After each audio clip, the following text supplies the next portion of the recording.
Hello there, welcome to Stow Great War Aerodrome. Ian again, and I'm very glad to be standing next to Building 33.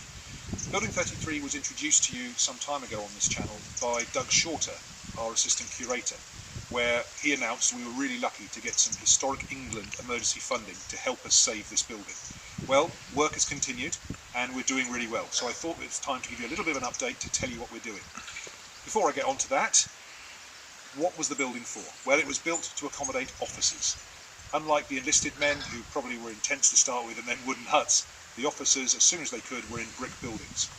This particular one had the internal cabins, 2 officers per cabin, completed.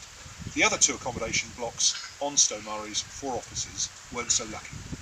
The officers' mess is just over there. You can't see it from where you are, but it's there. And the officers' mess was like a 4-star, 5-star hotel with a bar and an ability to eat, dining rooms, and that's where officers would entertain their guests or relax, but they would sleep in the accommodation blocks. The work we're doing is there to save this building from collapse.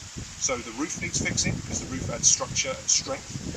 We've had to put in a supporting wall at this end, and we've also added membrane walls inside. Now these are not additional walls, these are ones that are supporting and somewhat covering the existing ones, but it's all being done with help from Historic England, our conservation officer at our local authority, and loads of expert advice from some very, very specialist individuals.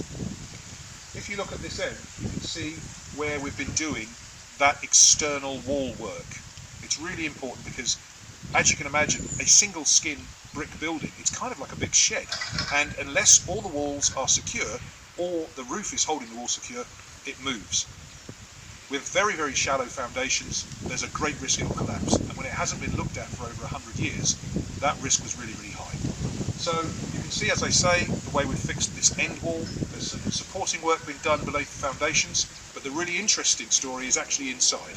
So in the next video, coming up in a moment, we'll tell you a little bit more about what's going on inside. Thanks for watching now, and catch you soon.